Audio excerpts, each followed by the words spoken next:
Hello everyone. In this video, I'll be showing you how to generate test cases. The test case that we'll be generating is shown in the following figure.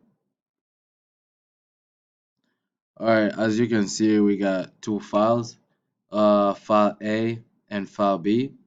File A is a 1 megabyte file that is full of character A. So as shown here, it's just full of character A. And file B is also a 1 megabyte file, but it is full of character B. So as shown here, it's just full of character B. Alright, now what we'll be doing is growing file A from 1 megabyte to 2 megabyte by adding another 1 megabyte full of character A. Now, since we have file B after file A will end up being fragmented when we grow it, and this will make it not be contiguous. Then afterwards, we'll delete file B and finally just delete file A too. So I'll be generating the test cases in Linux. So now let's go to our website hosted by BGSU, which is about incorporating standards education in digital forensics curriculum. And in this, there's a section on deleted file recovery.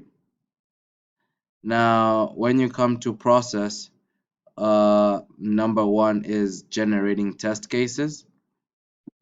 And here there are four main steps that you need in order to generate test case. Uh, Before all this, you'll need a USB drive to create the test case disk image. This means you'll need to create a partition in your USB drive, and we will then do different things in the partition, like creating files, deleting files, growing files, and then you'll have the test case disk image in your USB drive. So the following are the steps we need in order to generate the test cases. Step A, you have to zero out the partition. So this is in order to make sure your USB drive is entirely empty. Now I will soon be showing you how to do this in Linux, but if you're using Windows, uh, when you go over to your drive, when you right click it, you click on format, and then you have to uncheck this quick format box. So you uncheck the quick format box, and then you press start. Now I will not be doing this since I'll be generating the test case in Linux, but the time it takes for you to format your drive depends with how big the drive is. The bigger the drive, the longer it takes. So 18 gigabyte drive will take longer compared to a 8 gigabyte file drive. Alright, so let's head back to the website. And step B say use standard files, size and contents to fill up the USB drive with scenario. In our case, we have our two files here, aa1m.txt and bb1m.txt. Now, as we said earlier, this aa1m.txt, as we said earlier, it's just a 1 megabyte file that is full of character A, and the bb1m.txt is also a 1 megabyte file, and it's full of character B. So these will be our files. And step C says delete the files that are intended to be recovered. Now in our case, we'll delete both of our files, aa1m.txt and bb1m.txt.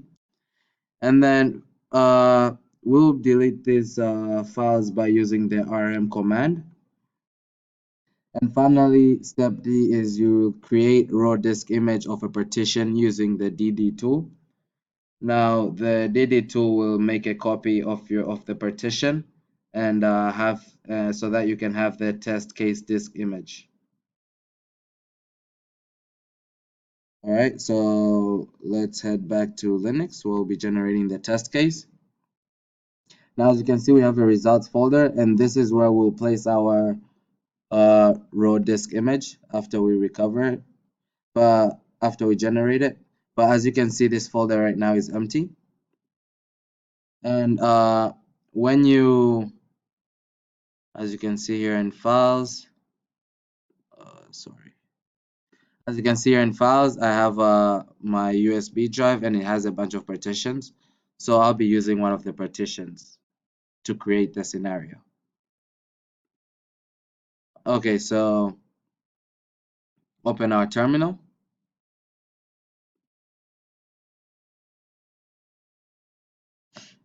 The first command that will input is df.h.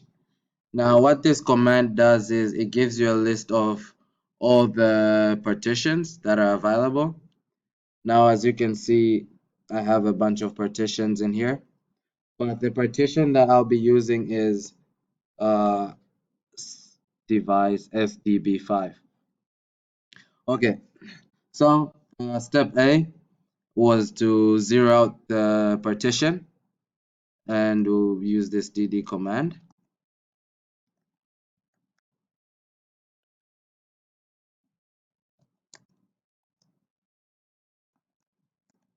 SDB5. So right here, we have zeroed out our partition. And then afterwards, I'll unmount my partition. So the aim of unmounting it is so that I can be able to make the fat file system, to make the partition have a fat file system in it. So the following command makes a fat file system in our partition. And let's name this case _3 and the name of our partition. And then finally, we can mount our partition to MNT. Now, MNT is just a temporary mounting point for mounted devices. Okay, so as you can see, we had our files in the desktop, and we'll put them in on our partition through the MNT, and there we'll have a file called 2M. Now, as you can see here, we have 1 megabyte into our AA2M file.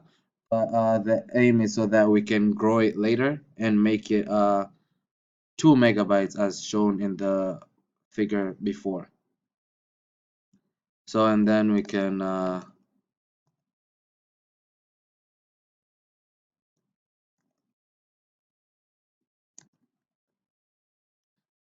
copy our bb1m.txt file, sync, and now this is when we grow our file A by adding another 1 megabyte full of character A. So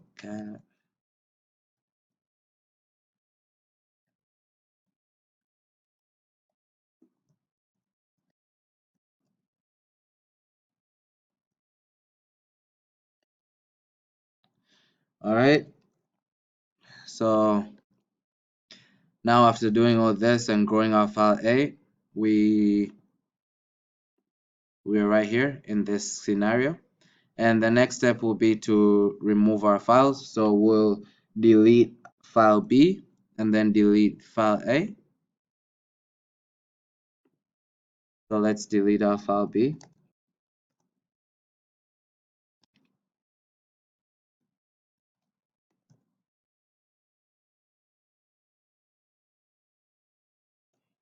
Sorry, it's bb1m.txt. And then let's delete our AA2M. Alright, so after deleting them, we can unmount our partition, unmount MNT. And as we can see, the final step will be to create a copy of the partition using the DD tool. Now, as I showed you earlier, sorry, as I showed you earlier that the results folder is empty. So we'll use the dd tool. So infile equals to the name of our partition. So it's on the desktop. And then let's call it case underscore 3 dot row. That's it. Now we have created our raw disk image, and as you can see, we kept it on the results folder. It's right here. Okay, so you can recover the files using command line in Linux by using the tools available, the TSK sleuth kit. But for better readability, I'm using Autopsy tool on Windows. So the challenge will be how to get this results folder from Linux to Windows. And what I've done is I've used a shared folder scheme. So this is my shared folder right here, and so that I can share files between Windows and Linux. So what I'll do is I'll copy here, paste it into my shared folder, and when I head over to Windows, you can see that this results file just came. And when you open it, we have our case underscore 3 dot row. All right, thank you very much. And in the next video, we'll be showing you how to use Autopsy, which is a deleted file recovery tool, to recover the deleted files from the raw disk image. Thank you very much, and I'll see you in the next video.